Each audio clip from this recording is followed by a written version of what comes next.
पूरा मशरिक़ वस्ता एक तरह से सुलग रहा है। पूरे मशरिक़ वस्ता में अब एक तरह से आग फैल चुकी है और लगातार ईरान की तरफ से हमले किए जा रहे हैं। चाहे बहरीन की बात करें, दुबई की बात करें, अबू धाबी की बात करें, कतर की बात करें या इसके अलावा सऊदी अरब की बात करें, मशरिक़ वस्ता में जहां जहां अमेरिकी तंसीबात हैं, जहां जहां अमेरिका का इंफ्रास्ट्रक्चर है, उन तमाम इंफ्रास्ट्रक्चर को खुलकर अब ईरान बड़े पैमाने पर हमले कर रहा है। और अब ईरान के हमलों में दरअसल शिद्दत आ गई है। पूरे इजराइल के अंदर आप देखिए कि इजराइल में जो अरब शहर है उसे भी अब ईरान ने टारगेट किया है। इससे पहले तल अवीव में बड़े पैमाने पर हमला किया गया, हैफा में यह हमला किया गया है, बैत शीबा में भी हमला किया गया है, बैत यम में भी हमला किया गया है, यरूशलेम में ईरान ने बड़े पैमाने पर हमले किए हैं, शुमाली यरूशलेम को एक तरह से टारगेट किया गया है।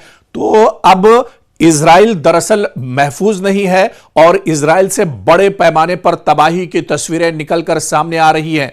इजराइल का कोई हिस्सा इस वक्त महफूज नहीं है और इसी तरह की तस्वीर पूरे मशरिक़ वस्ता में अगर नजर दौड़ाइए तो मशरिक़ वस्ता का कोई भी मुल्क, कोई भी शहर अब एक तरह से महफूज नहीं है। यानी वो जगह जहां पर अमेरिका का इंफ्रास्ट्रक्चर मौजूद है, जहां पर इजराइल के इत्तेहादी मौजूद है, जहां पर अमेरिका और इजराइल की तंसीबात हैं, हर जगह पर ईरान के जरिए से बड़े पैमाने पर अब एक तरह से हमला किया जा रहा है और इन हमलों को लेकर अब एक बेचैनी सी पैदा हो गई है। चाहे इजराइल के अंदर बात करें या फिर अमेरिका के अंदर बात करें, अमेरिका और इजराइल दोनों जगहों पर अपनी अपनी सरकारों को लेकर लोगों में काफी ज्यादा नाराजगी देखने को मिल रही है। लोगों में नाराजगी इस बात की है कि पुरअमन माहौल में आखिर जानबूझकर यह जंग क्यों थोपी गई है। जब ईरान के पास इस तरह का कोई एटमी हथियार नहीं था, अमेरिका और इजराइल दोनों इसे जान रहे थे, तो फिर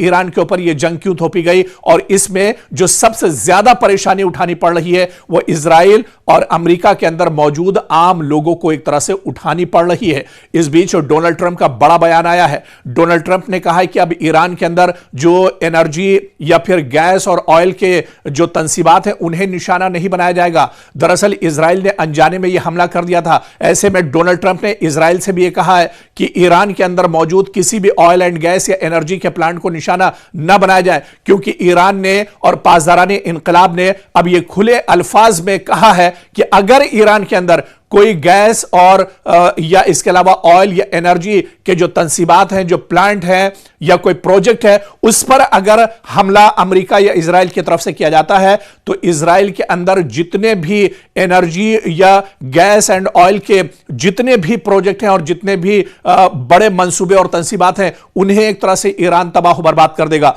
और ईरान ने यह भी कहा था कि पूरे मशरिक़ वस्ता में यानी मिडिल ईस्ट में जहां पर भी अमेरिका के इस तरह के प्लांट मौजूद है उन्हें भी ईरान एक तरह से टारगेट करेगा, जिस पर डोनाल्ड ट्रंप को अब एक तरह से पछताना पड़ा है। डोनाल्ड ट्रंप ने अब खुद इजराइल से कहा है कि ईरान के अंदर मौजूद किसी भी गैस, ऑयल और एनर्जी के तंसीबात या इंफ्रास्ट्रक्चर को निशाना न बनाया जाए। यानी एक तरह से डोनाल्ड ट्रंप अब कहीं ना कहीं उन्हें अपने कदम पीछे खींचने पड़ रहे हैं। इजराइल भी अब लगातार एक तरह से परेशान है, क्योंकि इस पूरे जंग में डोनाल्ड ट्रंप के बयान तो जरूर सामने आ रहे हैं, लेकिन इजराइल के वजीर आजम बेंयामिन नेतन्याहू कहां है, उनके बयान सामने नहीं आ रहे हैं। कुछ उनके वीडियो सोशल मीडिया पर जरूर सामने आए, लेकिन उसके बाद से एक बार फिर वो इस पूरी जंग की सूरत हाल से, इस पिक्चर से एक तरह से गायब हो गए। और ऐसे में यह अंदेशा लगाया जा रहा है कि बेंयामिन नेतन्याहू जिंदा भी हैं या फिर उनका खात्मा हो चुका है।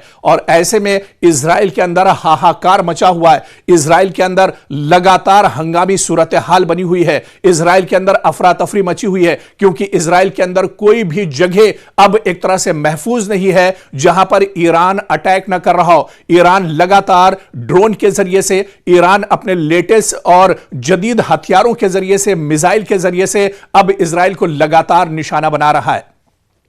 ऐसे में अब इजराइल के अंदर अवाम का गुस्सा एक तरह से भड़क उठा है। क्योंकि आवाम अब लगातार इन हमलों से परेशान हो चुके हैं। नफ्सियाती दबाव आवाम पर बहुत तेजी से बढ़ रहा है। तो ऐसे में अब आवाम काफी ज्यादा परेशान है, आवाम डरे हुए हैं कि आखिर यह जंग कब रुकेगी। दूसरी तरफ अमेरिका और इजराइल भी दरअसल उन्होंने यह नहीं सोचा था कि ईरान इतनी मजबूती के साथ यह हमले करेगा या ईरान की तरफ से इतनी मजबूती के साथ इस तरह के हमले किए जाएंगे, क्योंकि जंग के कई रोज गुजर चुके हैं, जंग तवील होती जा रही है। लेकिन जैसे जैसे जंग आगे बढ़ रही है वैसे वैसे ईरान भी पूरी शिद्दत के साथ इजराइल और मशरिक़ वुस्ता पर लगातार हमले कर रहा है।